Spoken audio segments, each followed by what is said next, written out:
So from the CSIR, we have two of their senior researchers and cybersecurity specialists. I'd like to welcome Sipho and Ngobeni. Sipho, thank you so much for being with us this afternoon. As well as Terrence Moabalobelo, also from the CSIR, also senior researcher and cybersecurity specialist.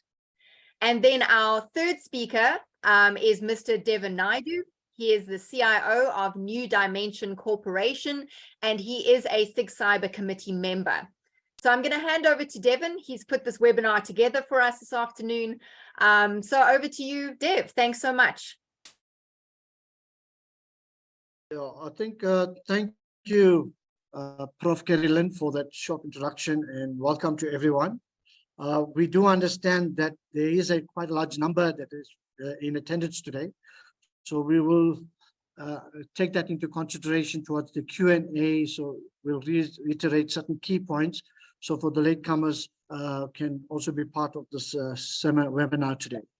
I'd like to just quickly state that the topic is about POPIA, and you will notice that we have CSIR will be doing a toolkit, POPIA toolkit, as a presentation. It's part of a research that's undergoing. And while the toolkit is more of a matured, may I say, model at the moment, they will be promoting it into the business or the organizations that will be interested. So I will be the point of contact should any member through the SIGCyber wants to have some further engagements that I can coordinate and facilitate that process to you. But what I would like you to know is that just keep these factors in mind, that the POPIA is sorted under there are requirements, there's laws, there's rules, there's compliance, there's policies, regulations, and standards. So if you look at all these concepts that around the POPIA, makes you wonder. The question that I ask myself is, who is going to go to jail? It's all about, makes you wonder to get scared, afraid, etc. However, we're saying to you this afternoon, we put the station to ensure that we can also be as a team to assist you to make sure you're compliant with POPIA. And whilst there are many other toolkits available, but I found CSIR toolkit to be appropriate. So we will hand over to Terrence to go through the presentation. He'll project the presentation up and we'll run through it. And then we'll give you a live sort of a demonstration on the POPIA toolkit. And then we will take further questions as we go on. Thank you. Good afternoon, everyone. I am Sipho Ngobeni. I am a cybersecurity researcher at the CSIR. Yeah, so we're very excited this afternoon to talk to you about one of our R&D projects that we have embarked on as the CSIR. I think I want to first make a disclaimer that I'm a computer scientist. I'm neither a legal professional nor trained within the legal realm. So Terrence, you can move to the next screen. Okay, so essentially I'll be talking for 2-3 minutes, and then we get to the demo. Perhaps we can have, you know, much deliberation based on the demo, but essentially just to give an overview of what we'll be talking about today and why did we as the CSIR see fit in developing this POPIA compliance toolkit. And next slide, Terrence. I think now by now we're all aware that the POPIA Act was enacted, I think somewhere around 2013, if I'm not mistaken, you know, just to ensure that all organizations, you know, whether public or private sector, you know, that collects personal information, right? Whether they collect, they store, they process, they need to make sure that they do that within the ambits or as prescribed within the Act, right? And we know that, I think Devan has already stated that failure to do so, the information regulator can, pose sanctions. It's either you can be taken to jail as a business, or you can be fined an amount of up to 10 million rands, right? And this could happen in different ways. It could be the responsible party that, did not put the correct, controls in place to ensure that they protect personal information that they process within their business, or it could be an ignorance within the third party that processes, personal information on behalf of the responsible party, right? So as a result, we then saw it fit as the CSR to say, how can we essentially go about helping organization to as simple as assessing themselves in terms of where they are in terms of compliance to this POPIA Act. And then we started to embark in a research, development, and innovation process where we sort of sat down, we dissected, the Act to understand the different chapters and the sections within the Act. And I will want to mention upfront that I'm not working alone. We sort of a big team, and part of that team, we work with the CSIR privacy office that really providing some concrete input in terms of interpreting the Act. So let's go to the next slide, Terrence.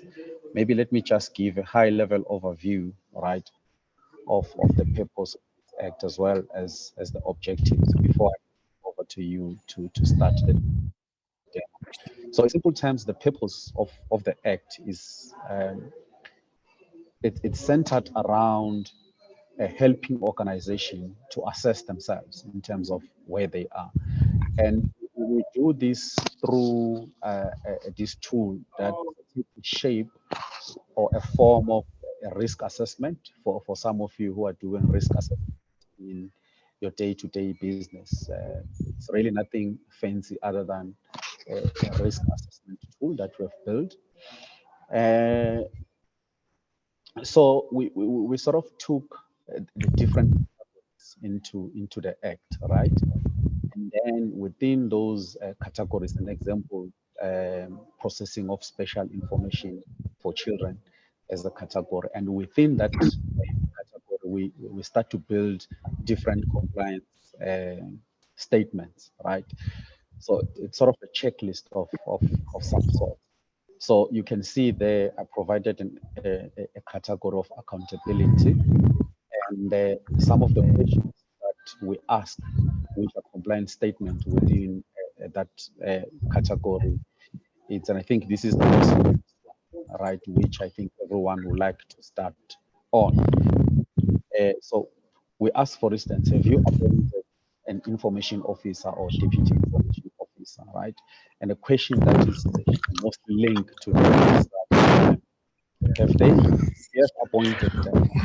Have you at least at minimum registered them with the information regulator, because the Act requires you.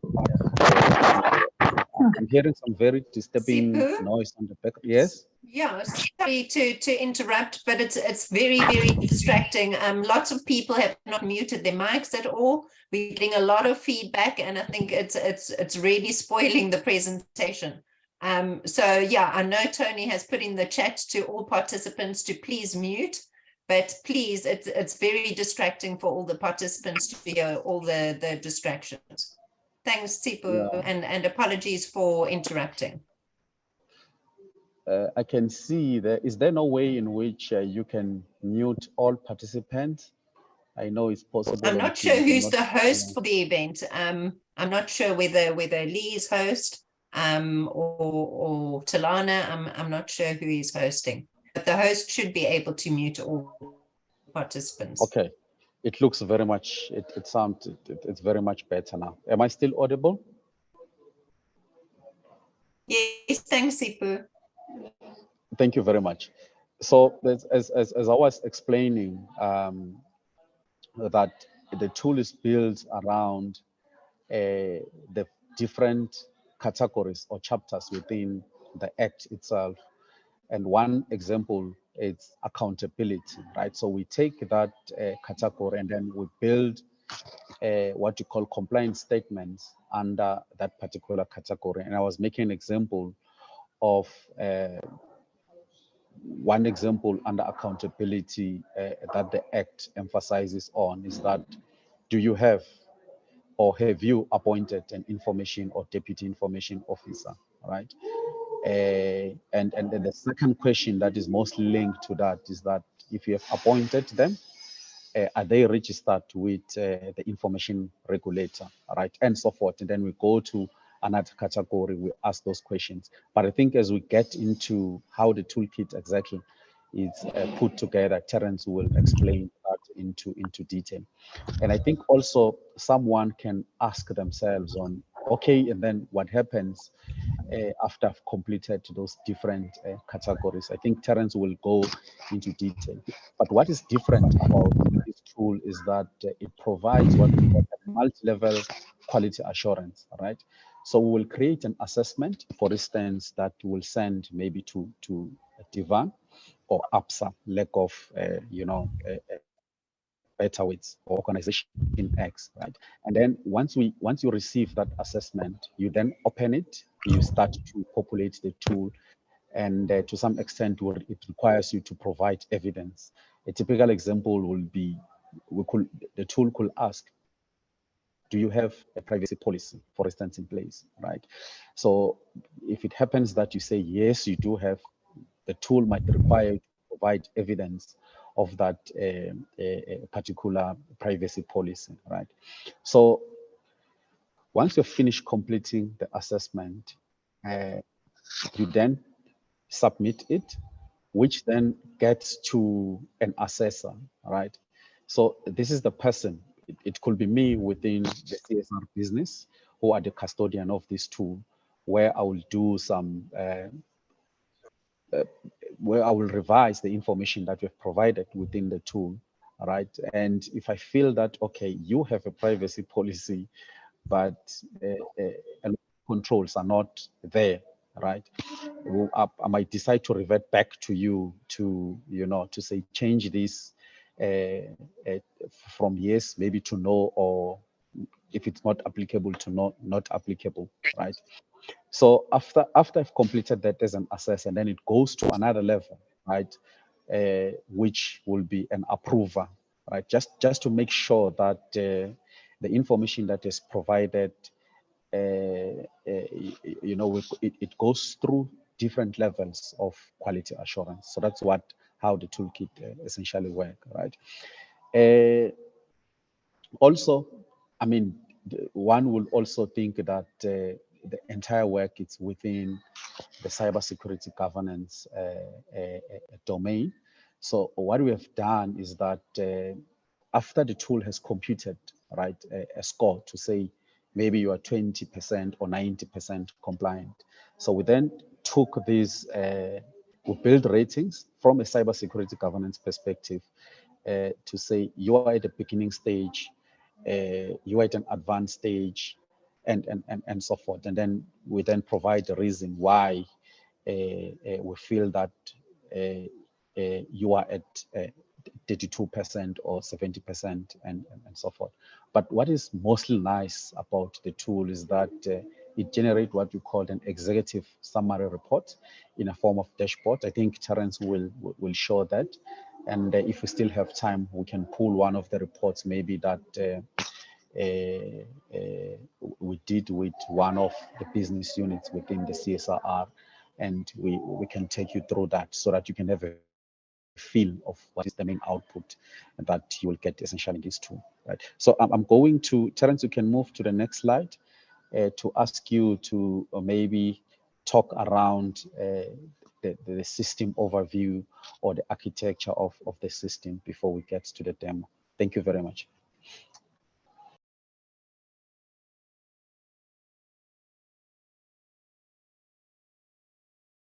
Okay, thank you, Sipho, for the brief overview of all the background that led to us, embarking on developing the toolkit. As you mentioned, that it's really geared towards simplifying, assessments against the requirements of the POPIA Act.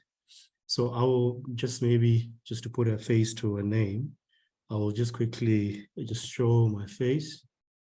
Yeah, that's me. So sorry. Yeah. So the system here, what we really showing is just a high level, description of what features the system is comprised of. Mainly because the system is hosted currently by us as a CSIR, and as we said, it's a self-assessment based compliance assessment tool, where you request an assessment at a particular point in time, and we really create an assessment for you. We send you a link, you get authenticated through a one-time PIN and via the email that was registered on request of the assessment. But just to quickly go through these features, is we have a user authentication mechanism that we currently employ within the system. Since we are hosting the system, we are integrated with our own identity management system for users within the CSIR. But because we do perform assessments for external entities, we've implemented a OTP plus email-based authentication mechanism as well, in addition to the LDAP-based one. But obviously, should this be a different configuration, the system can still integrate with the IDM, whichever IDM the particular organization would be using. But to really focus on the assessments, we've built in if you look here to this quadrant here, an assessment management module, which has really 4 primary features, which we create an assessment, which is completed by an assessee, which would be a representative of an organization which is under assessment. We have a feature to review an assessment, and this review is a workflow that my colleague Sipho was just explaining now around ensuring quality assurance, where this feature is exposed to an assessor as well as an approver for second level quality assurance. We have just a listing of all the assessments that have been completed, and this is only available to the assessor and the assessee now in this current version that we have deployed. And the last feature around assess management is one that is exposed to the approver, which would then review would do a second level review of the review that would have been done by the assessor. And once that is approved, we also do some very basic analytics on the results that would then be computed by the system. So we've developed a very simplified criteria, which would then be selected by the assessee to claim a particular level or lack of compliance, and with that we then assign scores to the selected criteria for each question and to the level of the category as well, as Sipho was explaining earlier.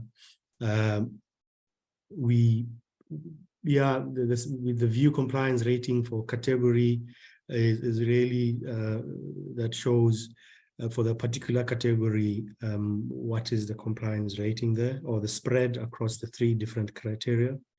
And as well as we have a view overall compliance rating, which is now when we look at the overall assessment, what is the ratings there. And once we've completed the assessment, it has been approved. As Sipho mentioned that we can also download or send to the assessee the executive summary reports in MS Word format.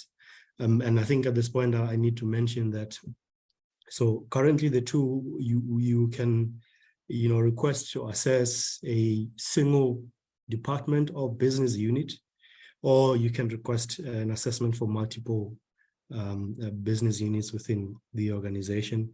And with the multiple business units results, we will then provide an aggregated view of the compliance score thereof, as well as the compliance summary report. And I think with that, I will just then quickly move over to the other screen where we can quickly go through the brief overview of the tool itself, just to show you, based on with some of the test data that we've created, what the tool looks like, how it works, and what you can get from it. If you can just give me a second to just change screens.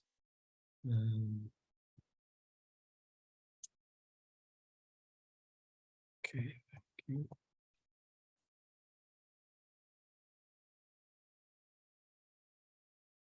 Sorry. Okay, let me share my screen again.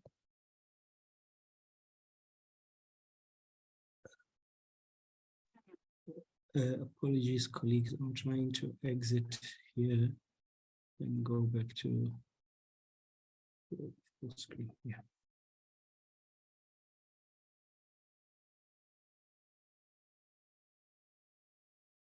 Okay, so this is the tool, which is web-based, hosted at the CSIR. I'm conducting this demo on one of our test servers. On logging in, as I mentioned. Terrence. Sorry to interrupt, Terrence. I'm not seeing the screen. Is others are seeing the screen? Oh, okay, let me just double check.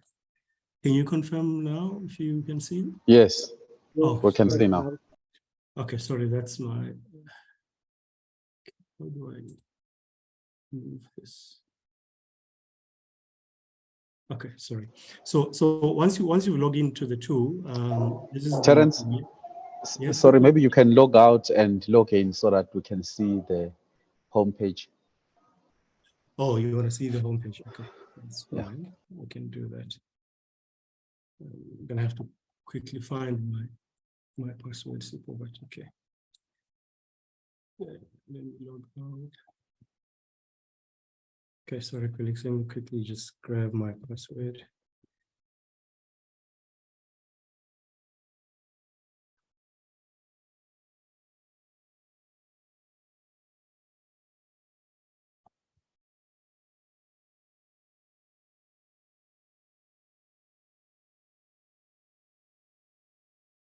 Thank you.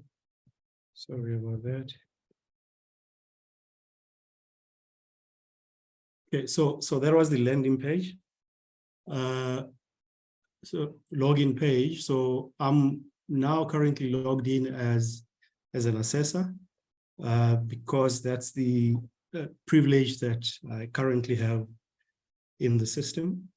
But as an assessor, this is the view that you get when you log in. You see all of the assessments that have been done or are in progress to date. You will see that from the third column, other than the start and the submission dates, third column, it identifies who the assessor was for that particular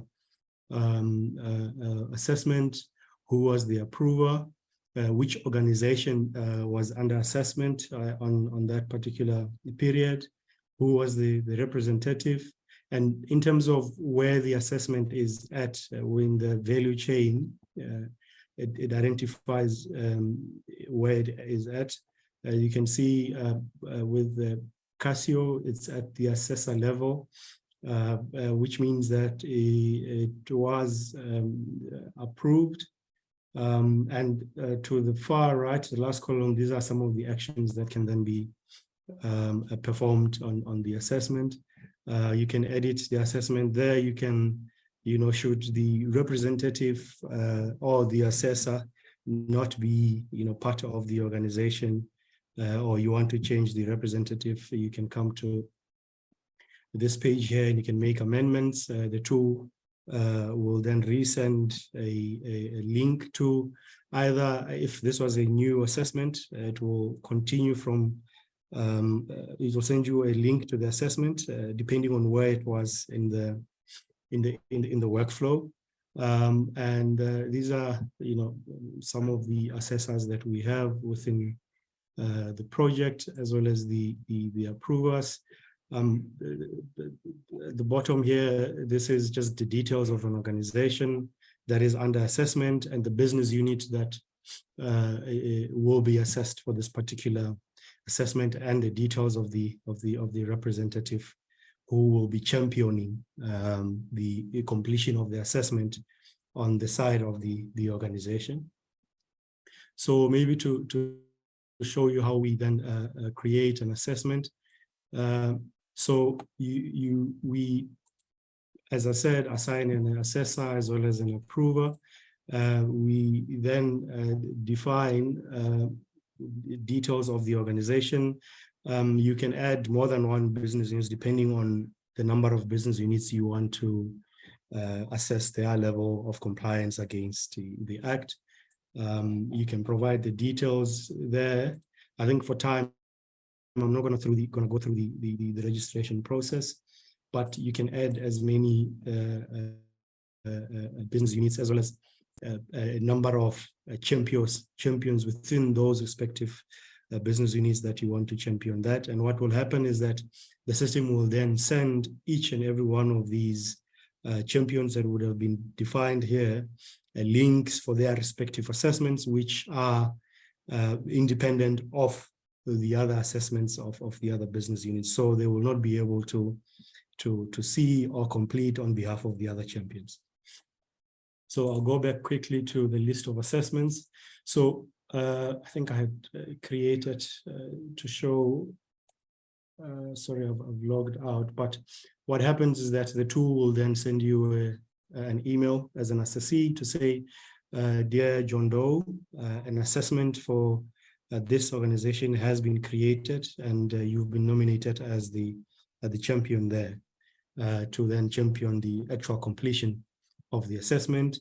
It will also send an email to an assessor, in this case for Casio, myself, to say an assessment for Casio has been created and you are the designated assessor there, and similarly with the approver. So on the side of the assessee, you will receive a link. Maybe just for completion's sake, maybe let me quickly just show you, colleagues. You'll receive a link of the sort. I'm just waiting for my email to show up. And then from that link, email, there's a link there that takes you to the assessment. You click on the link, and then you'll receive an OTP. This is for an assessment that I created earlier. So you receive this link, and then you click on that link. The system will then send you an OTP that you can then use to, so I'm waiting for it to show, to then log in and view your created assessment. It's 8052.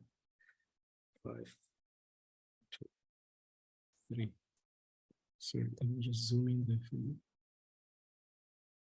Okay, so so can you confirm if you can see clearly there, colleagues? But this is what you will see when similar landing page, the introduction and background to the POPIA Act. When you, because this is an already completed assessment, I cannot, completed, approved, and closed assessment, I cannot go into the assessment. But otherwise, you would have a same view as the assessor or the approver, except that you will be able to then add comments. You will be able to then upload documentary evidence to ascertain your claimed compliance level, which will then be also, as part of the review, be submitted to me or an assessor who will have access to the evidence, commentary evidence, as well as documentary evidence that you would have provided. As we review as an assessor and approver, same kind of view as well, we can then revert it back, as my colleague was saying earlier, should the evidence provided not be sufficient for the claim that would have been made by the representative from the organization side. So this will then revert the assessment back to the assessee. The assessee will have access to it now, and then they can edit. They'll receive a notification, and then they can edit based on the comments that were provided by the assessee. So what I wanted to also show is that we have defined, I think, about 16 categories, as Sipho, my colleague, was saying earlier, that are aligned to the chapters or the conditions, I think, as defined by the Act. And then in each of these, we've defined a set of questions.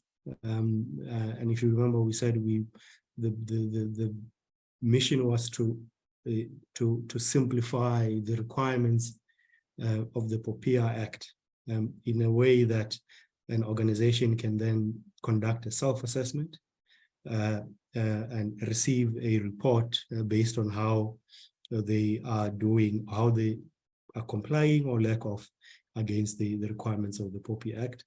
And yeah, so from the view of the assessee, they can submit their assessment once they've completed all of the questions that are contained within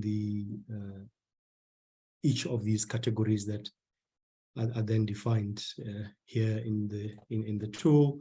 And preliminarily, as you go through the tool as an assessee, you can also view how you are doing from a results perspective, based merely on the assessment that has not yet been reviewed. If you remember that two-level quality assurance measure that we've put in place, what you will see here is that you will see an overall compliance spread in terms of the three criterion that we have defined, which is compliant, non-compliant, or not applicable. And not applicable in this instance is if a question within a particular category, or even the entire category as a whole, is not applicable to your organization. For example, cross-border information flows, marketing and all of those. If they do not apply to you, you would have then indicated that all of the questions within that particular category are not applicable to you. So it will just show you that this is the percentage, in terms of the overall questions that you would have responded to. This is the percentage of those questions that are not applicable to your organization.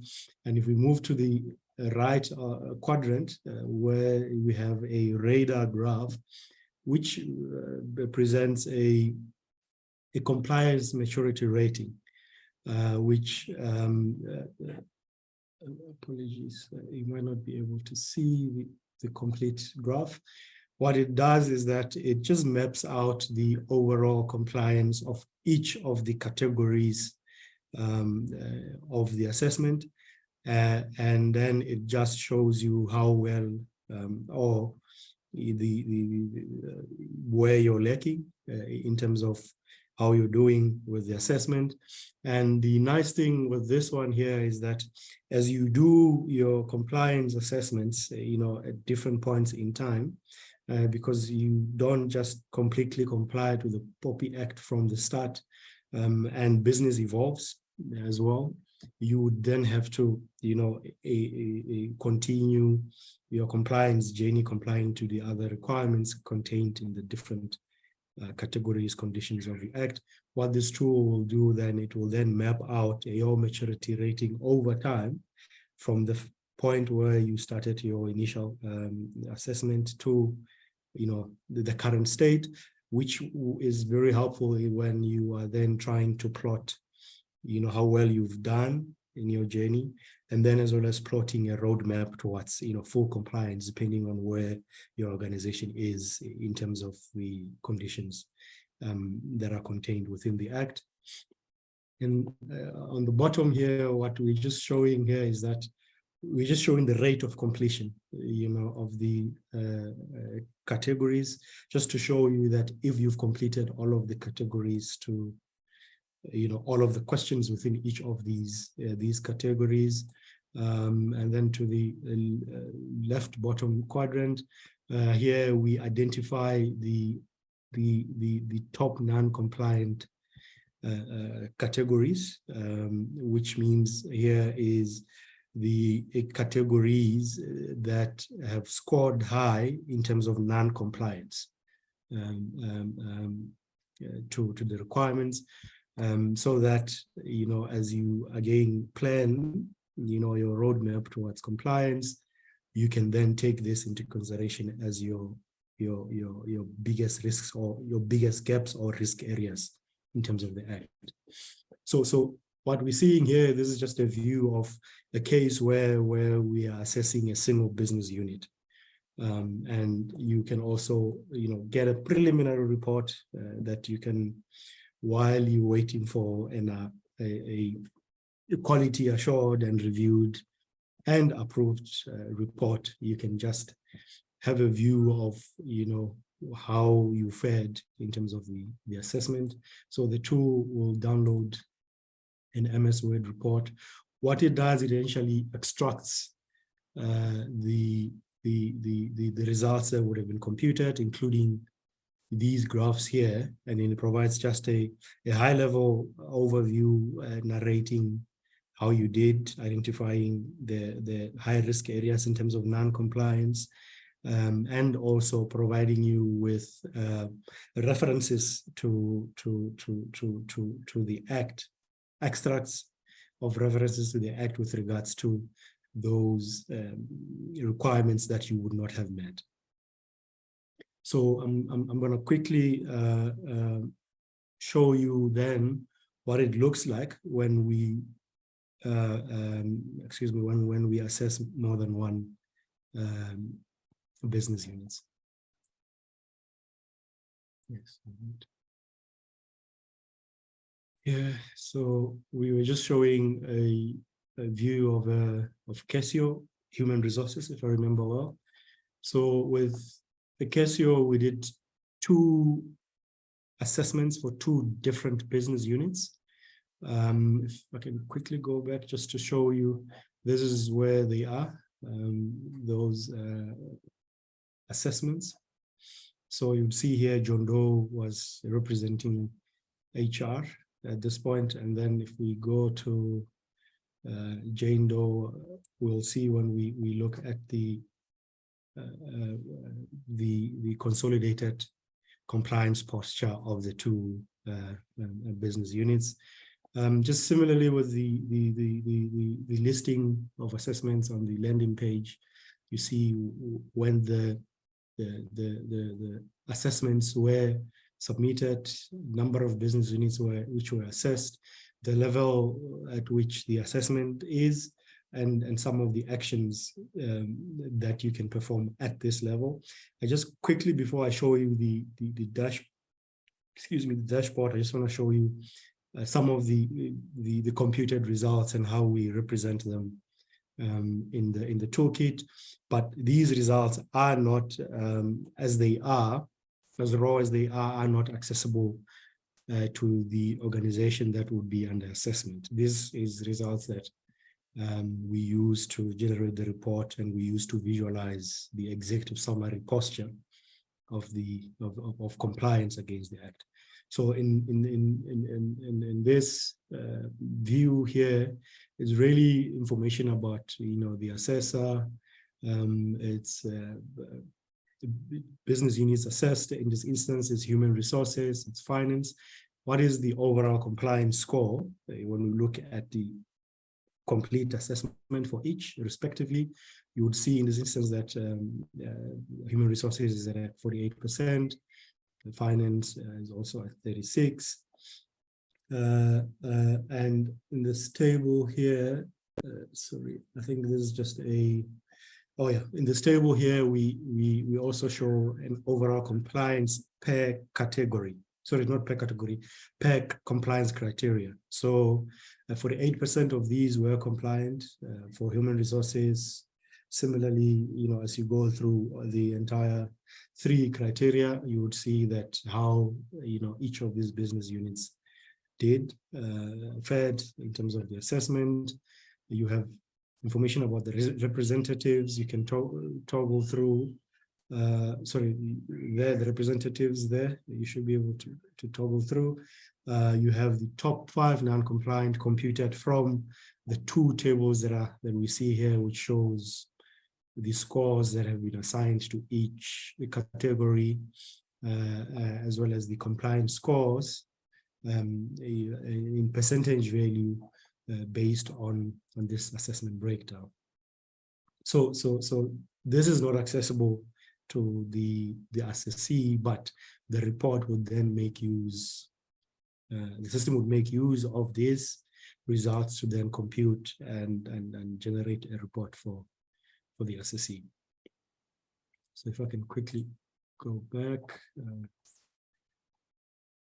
Okay, so similarly here, as soon as all the assessments for both or all of the business units are submitted, reviewed, and approved, and the assessment is closed, then you can also send a consolidated report, which is really similar to this one here. I can quickly show. It's just that this one is focused on a single business unit, and the other one for multiple business units is a consolidated report, which provides a view of the consolidated results. So where is that download? Okay, so now in terms of the dashboard, in terms of the analysis from the results that I've just shown you in the breakdown, the dashboard would present to you the results as shown here.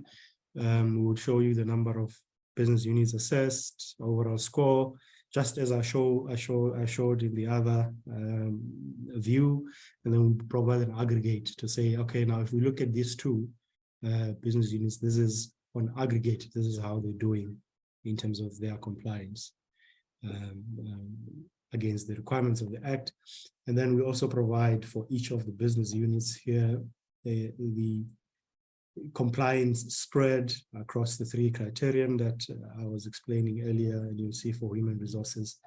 It provides a bit of a picture for executive reporting to see, how each of the business units are doing, across the different criterions. Again, this is input to the road mapping that you would do.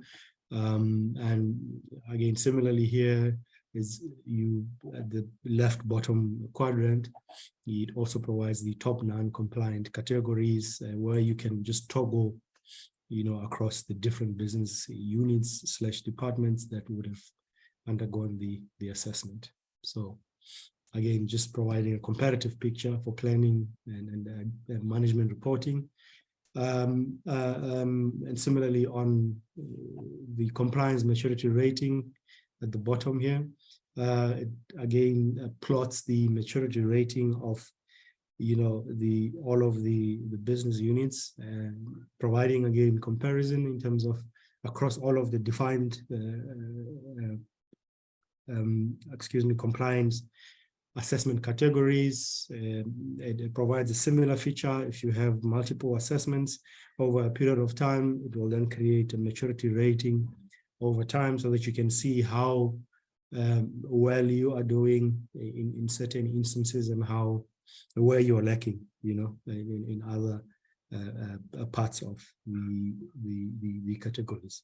So it's just a consolidated view of the assessment results, and we can also, the difference here is that because you have multiple business units, the organization would have to nominate to say who would receive this. This might be, for example, for bigger organizations, this might be the head of GRC, governance, risk and compliance. Maybe it might be the information officer or privacy officer, or whomever the organization would then nominate to receive the report. And then we can just send them the report by including their email. Here they would receive the report and then propagate it to the relevant channels within the organization for planning, for reporting, and so forth. So that's really the tool at this point. This is what we have. This is what we have as our initial minimum viable product to then validate our assumption that the POPIA compliance assessments could be simplified in a way that organizations can conduct self-assessments without really having to invest in infrastructure, invest in consultants and so forth. So I don't know if there's any questions at this point, or Sipho, if there's any aspect that you wanted to touch on that I might not have, but I think this provides quite a high-level view of what the tool can do at this point in time. And of course, this is continued work that we're busy with. We are trying to improve, make it better, and as we go.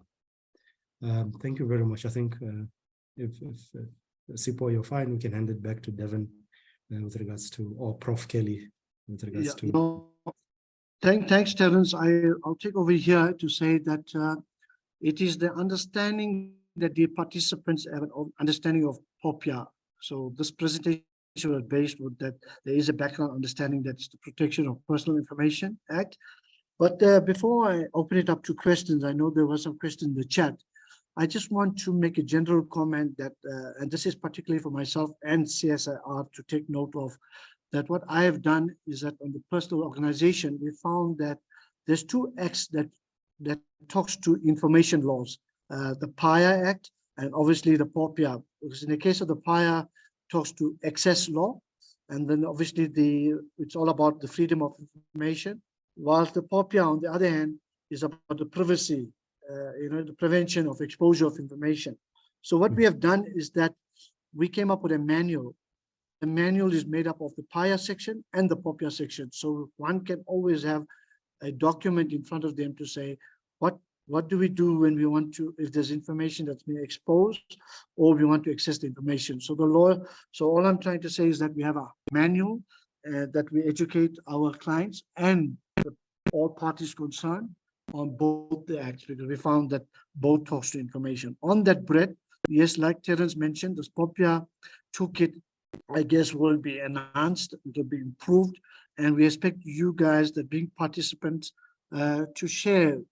In conclusion, we'll share the email address where we can get your further comments or your further inputs and other queries that I'll attend to as we proceed. I'd like to then take it quickly to the question part. I know the one that was very interesting question asking about CORBIT. Does the CORBIT part fit in? It says, what happens in a situation where my organization implements CORBIT as a means of complying to the POPIA? Terrence, do you want to answer that? Okay, let me attempt to take this one, Devan.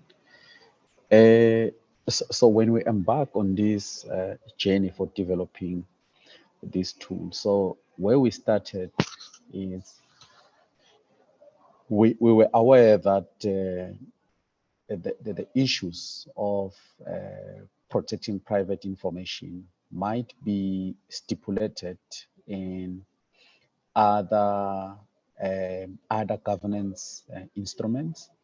It could be your COVID, your COVID. You might find that COVID does state at a very high level, right, issues regarding personal information, right? So we look at a quite number of them, including, for instance, the Bill of Rights. For instance, if you check Chapter 2, there's issues of private. How do you deal with at a high level private information, personal information, right? If you look at King 4 as well, there's very minimal issues around personal information.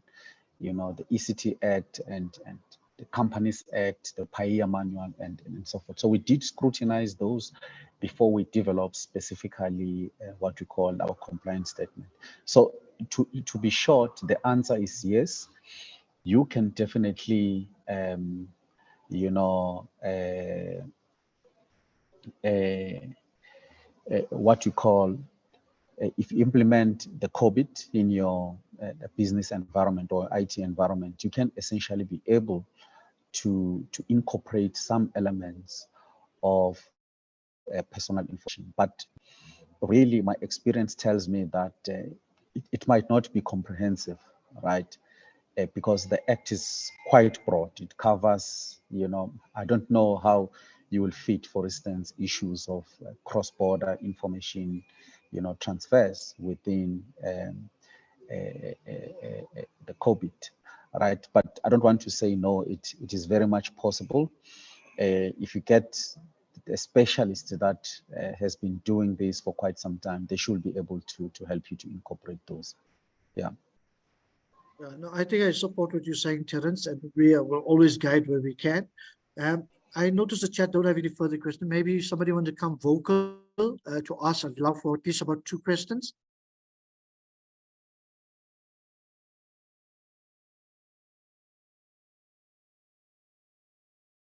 Is there anyone like to ask questions from the audience?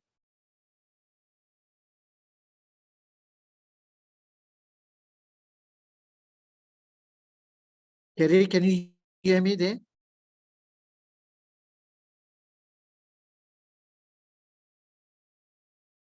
Kerry? Yes. Hi, Dave. Yeah, we can definitely hear you. Yeah, Okay, there's a question that's come in on the chat. Some people are saying no, they're fine. I have put up the email address, our SIGCyber email, if anyone does have any further questions that we probably won't get to tonight. There's a question from Brian. He says, are there any costs involved with this toolkit? Yeah, well, I like to answer it, but I don't know, Terrence, you want to come intelligently and answer that for now? For you to be, you know, assessed through the tool, I think I'd just like to, you know, present the process of how you would be assessed by us as the CSIR through the use of this tool.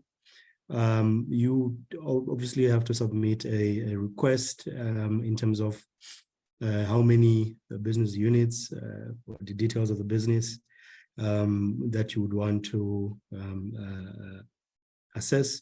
And yeah, we can take it from there in terms of, you know, how do we then move forward. But the services are available. The tool is deployed. It's functional. We've already run to completion about 4 or 5 pilots. We're doing, I think, about 2 or 3 Sipho, if I'm not mistaken, currently.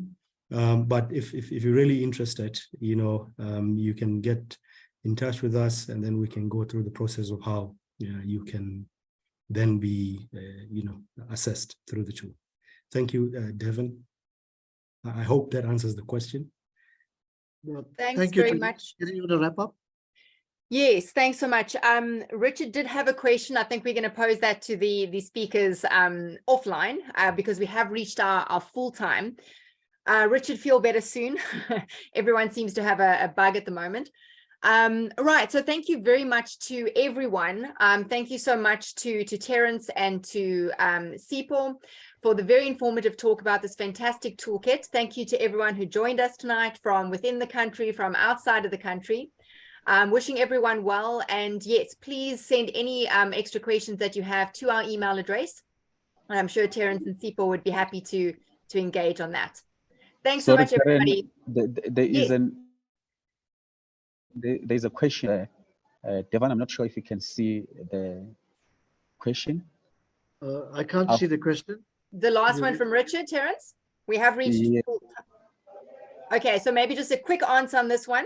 Okay, Says, is it a CSR service, or can a reseller partner unsell this to clients? Just a brief answer there, Terrence. We have reached full time. It covers both. It covers both. We can have partnerships as well to then, resell the service. But obviously, like I said, you would have to approach us and go through formal processes to define the kind of partnership and so forth. But it covers both, yes. We could sell the service as us doing the assessments and, doing reviews and approvals, or we could have, a partnership where someone can then, have custodianship or for lack of a better word of the tool, and then resell services from that point. Fantastic. Thanks so much, Terrence. Thanks so much, everybody. Have a great evening further. Thank you.